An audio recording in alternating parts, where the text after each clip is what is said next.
క్రైస్తవ జీవితంలో ముఖ్యమైనది ఏంటండి? క్రైస్తవునికి ఏ అనుభవం మొదటిగా ఉండాలి?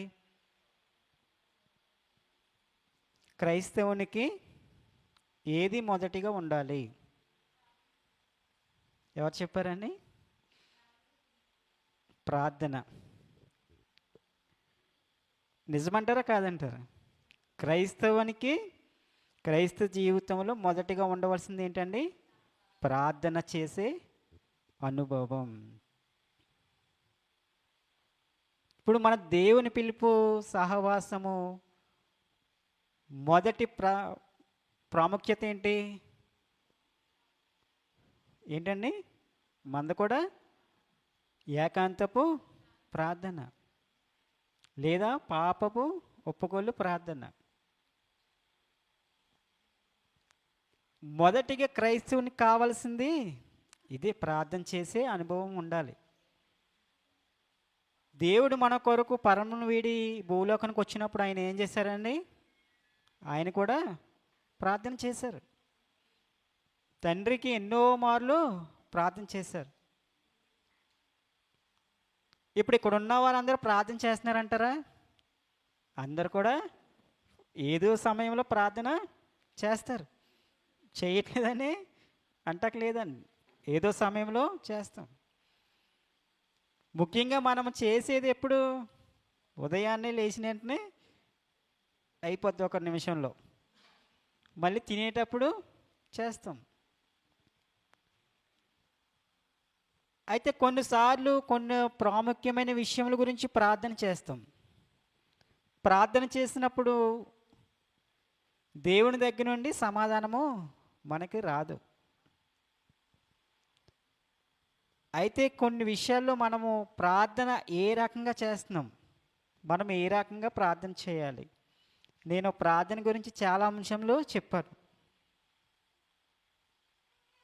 అయితే ఇప్పుడు ప్రార్థన మనము దేవుడు అంగీకరించకపోవడానికి ఆటంకాలు చెప్తాడు.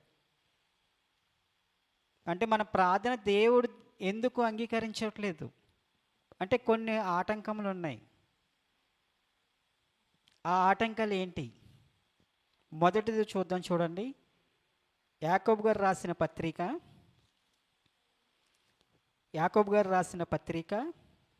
4వ అధ్యాయము 3వ వచనం చదువుదాం. యాకోబు గారు రాసిన పత్రిక 4వ అధ్యాయము 3వ వచనం చదవండి. మీరడిగినను మీ భోగముల నిమిత్తము వినియోగించుటకై దురుద్దేశముతో అడుగుదురు గనుక మీకేమీ దొరకటలేదు.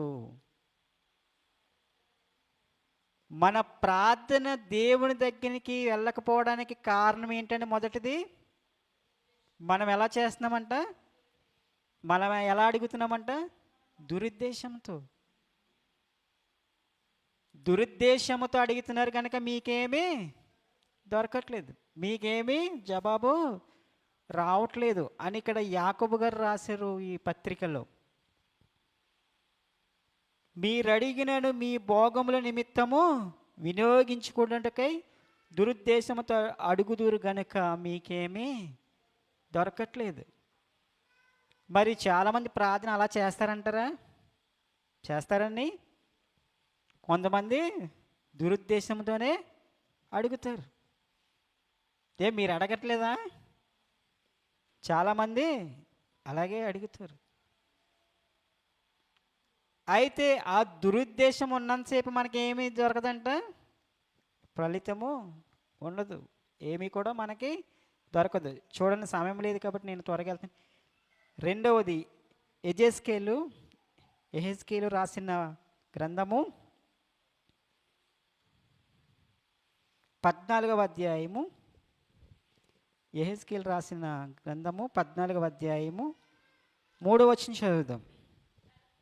నరపుత్రుడా, ఈ మనుషులు తమ హృదయములలో విగ్రహములనే నిలుపుకొని దోషము పుట్టించుచు అభ్యంతరమును తమ ఎదుటనే పెట్టుకుని ఉన్నారు. మీరు నా యొద్ద ఏమైనా విచార చేయదగునా? చాలండి. ఇక్కడ చూడండి, నరపుత్రుడా, ఈ మనుషులు తమ హృదయములలో విగ్రహములు నిలుపుకొని ప్రార్థన చేస్తున్నారు. అలా ప్రార్థన చేసినప్పుడు నా దగ్గర మీకు విచారణ దొరుకుతుందా? విగ్రహములు మనసులో పెట్టుకుని మీరు ప్రార్థన చేసినప్పుడు మీరు నాతో విచారించగలరా అని దేవుడే ఇక్కడ సాక్షాత్ ఆయనే మాట్లాడుతున్నారు. మన హృదయంలో ఏమున్నాయండి? ఏమున్నాయంట? విగ్రహములు. విగ్రహములు అంటే ఏంటి? విగ్రహములు అంటే ఏంటి? విగ్రహములు అంటే ఏంటండి? దేవుని కంటే ఏది ఎక్కువగా ప్రేమిస్తారు, లేదా దేన్ని ఆశిస్తారు, దేన్ని సంపాదించుకుంటారు, అదే ఏంటంట? విగ్రహము. నరపుత్రుడా, ఈ మనుషులు విగ్రహములు, హృదయములో విగ్రహములు ఉంచుకొని ప్రార్థన చేస్తున్నారు. అలా చేస్తే నాతో విచారణ వాళ్ళకి ఎలా జరుగుతుంది అని సాక్షాత్తు యేసుక్రీస్తు వారే ఇక్కడ మాట్లాడుతున్నారు. అయితే ఇప్పుడు మన ప్రార్థనకి ఆటంకం రెండోది ఏంటండి? విగ్రహము. మొదటిది ఏంటి? మన దురుద్దేశము, భోగేచ్ఛలతో ప్రార్థన చేస్తాం కాబట్టి మన ప్రార్థనకి ఏం రావట్లేదు? సమాధానము రావట్లేదు. ప్రార్థనకి ఆటంకము. ప్రార్థనకి ఆటంకం రెండోది ఏంటండి? హృదయములో విగ్రహములు ఉంచుకొని ప్రార్థన చేస్తున్నాం. మూడోది చూడండి, సామెతల గ్రంథము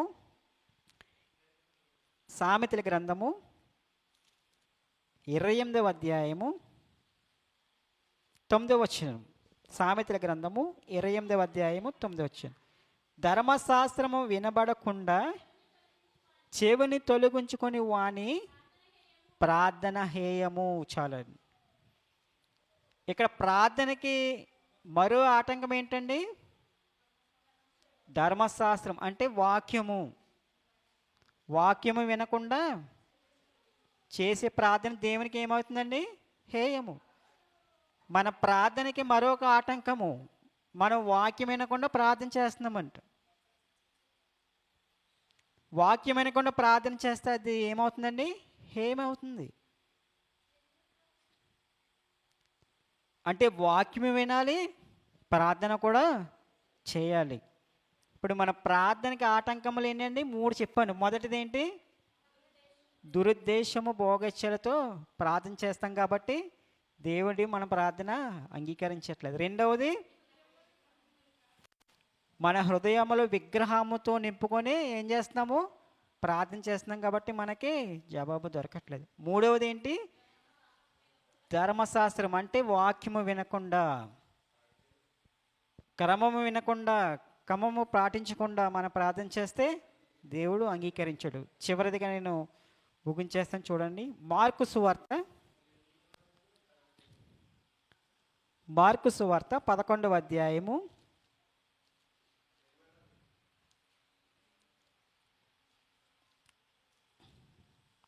25వ వచనం చదువుదాం.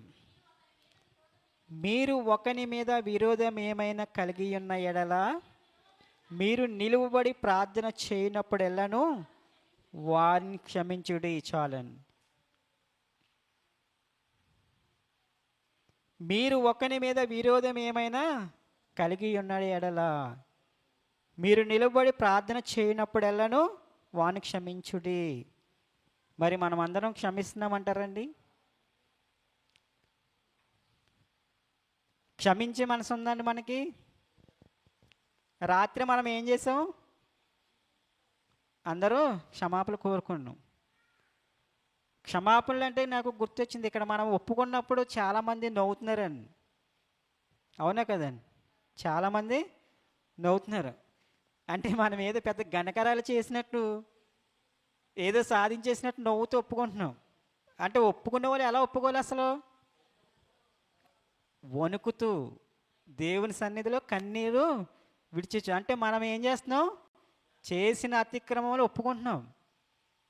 కానీ మైక్ ఇచ్చుకుని భలే నవ్వుతూ ఒప్పుకుంటున్నారని అందరూ. అంటే నేను చాలామంది అబ్జర్వేషన్ చేశాను. అంటే మనసులో మరి ఏమని ఉందో నాకు తెలియదు కానీ చాలామంది నవ్వుతున్నారు. అవునా కదండి?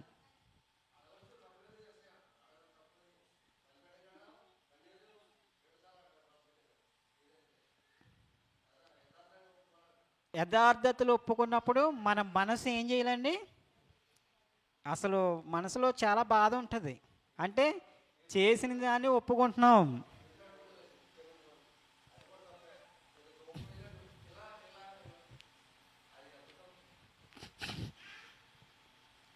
నా తప్పు క్షమించండి, దేవుడు నిన్ను దీవించిన గాక అని కూడా చాలామంది అనట్లేదండి. జస్ట్ మనం ఆ పని చూస్తున్నాం అనుకో, ఇలా తట్టి అంతే. ఒకరు అనుకోండి, ఈ లైన్ వస్తున్నారు అందరిని ఇలా వరుసెట్టి అంటున్నారు. ఏదో రాజకీయ నాయకులు పెట్టుకుంటూ వెళ్ళిపోతారు చూడండి. అంటే అది క్షమాపణ ఎలాగంటే, నా తప్పు క్షమించండి, దేవుడు మిమ్మల్ని దీవించిన గాక అని స్పష్టంగా పలకమని నాన్నగారు చాలాసార్లు చెప్పారు. అలాగ అన్నప్పుడు పక్కవారు ఏమనాలండి? క్షమించాను అని చెప్తేనే క్షమించబడతాయి. వీళ్ళేమో సైకిల్ చేసుకుంటూ వెళ్ళిపోతున్నారు, పక్కన వాళ్ళు కూడా మామూలుగా అంతే. ఇది కొంచెం క్రమము. ఒకసారి నేను తప్పుగా చెప్తే క్షమించండి, ఒక్కసారి మళ్ళీ జ్ఞాపం చేసుకుందాం. ఒకవేళ చేతులు పట్టుకోపోయినా పర్వాలేదు కానీ నా తప్పు క్షమించండి, దేవుడు మిమ్మల్ని దీవించునుగాక అన్న తర్వాత క్షమించాను అంటేనే కానీ అక్కడి నుంచి కదలకూడదు. అంటే వాళ్ళ మనసులో నుంచి ఆ మాట రావాలి. మరి ఇక్కడ బైబిల్ ఇప్పుడు అదే చెప్తుంది, నాన్నగారు కూడా అదే చెప్పారు. ఒకటి అదే ఒప్పుకున్నప్పుడు నవ్వుతున్నారు, అది ఒకటి మానేయండి. అది చాలామంది అబ్జర్వేషన్ చేశారు, కొంతమంది నాకు చెప్పారనమాట. ఒకసారి అయితే మా అన్నయ్య చెప్పేమన్నాడు, ఒక అన్న నవ్వుతున్నారని. అంటే నవ్వు కాదండి, నిజంగా జరిగింది కాబట్టి మనం చెప్పుకుంటున్నాం. ఈసారి నుంచి ఆ క్రమం పాటిద్దాం. దేవుడు నిన్ను దీవించును గాక, నా తప్పు క్షమించండి అన్న వెంటనే క్షమించాను అని ప్రతి ఒక్కరు కూడా నోరు మాట్లాడాలి. అప్పుడే మీకు పాపాలు క్షమింపబడతాయి. ఇక్కడ చూడండి, మన ప్రార్థనకి ఆటంకం ఇది. మన ప్రార్థనకే, దేవుని దగ్గరికి వెళ్ళకపోవడానికే ఆటంకం ఏంటంట? మరొకసారి చదవండి. మీకు ఒకని మీద విరోధం ఏమైనా కలిగి ఉన్నాడల్లా మీరు నిలబడి ప్రార్థన చేయనప్పుడెల్లాను వాని క్షమించుడు, అప్పుడు పరలోకమందున్న మీ తండ్రియు మీ పాపములు క్షమించును. ఎప్పుడైతే క్షమించాను అన్నారు అనుకోండి, అప్పుడు మనవి కూడా క్షమింపబడతాయి. మీరు మాట్లాడకుండా అన్నారనుకోండి, మీ కూడా క్షమించబడు. కాబట్టి మన ప్రార్థనకి ఆటంకములు ఎన్ని? 4 చెప్పాను, సమయం అయిపోయింది, నేను మూయించేస్తున్నాను. మొదటిది ఏంటండి? దురుద్దేశము, భోగచ్చల కోసం ప్రార్థన చేస్తున్నాం కాబట్టి మనకి ఏమీ దొరకట్లేదు. రెండవది, మనసులో విగ్రహములు నిలుపుకొని ప్రార్థన చేస్తున్నాం కాబట్టి మన ప్రార్థన దేవుని దగ్గరికి వెళ్ళట్లేదు. మూడవది ఏంటండి? వాక్యముని వినకుండా, క్రమము పాటించకుండా మనం ఏం చేస్తున్నాం? ప్రార్థన చేస్తున్నాం కాబట్టి మన ప్రార్థన దేవుని దగ్గరికి వెళ్ళట్లేదు. నాలుగవది ఏంటండి? మనము క్షమించే మనసు లేదు మనకి. క్షమించే మనసు లేదు. క్షమించే మనసు లేకుండా ప్రార్థన చేసినా కూడా ఏమవుతుంది? ఆ ప్రార్థన దేవుని దగ్గరికి వెళ్దు.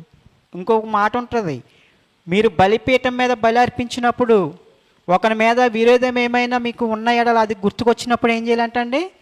ఆ బలిని అక్కడ ఉంచిపెట్టేసి వెళ్ళి మొదట వాడిని క్షమించిన తర్వాతే దేవుడు అంగీకరిస్తాడంట. అంటే మనము బలిలు అర్పించేయడం గొప్ప విషయం కాదు. అంటే ముందు క్షమాపణ కావాలి. క్షమాపణ అన్నది చాలా గొప్ప విషయం అండి. కాబట్టి ఈ 4, ఇంకొక 4 ఉన్నాయి, వచ్చి వారు చెప్తాను. కాబట్టి మొదటిది ఏంటండి?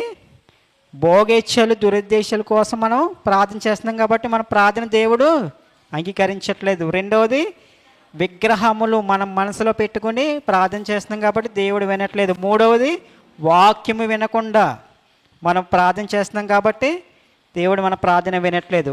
నాలుగవది, ఒకరిని క్షమించే మనసు మనలో లేనప్పుడు మనం ప్రార్థన చేసినా కూడా దానికి ఫలితం లేదు. కాబట్టి ఈ 4 ఒక్కసారి మీరు ఆలోచించి ఈ నాలుగిన్నిటిని మనం తొలగించుకుంటే మనం చేసే ప్రార్థన దేవుడు అంగీకరిస్తాడు. అటువంటి కృప దేవుడు మనందరికీ దయచేయనుగాక. ఆమేన్.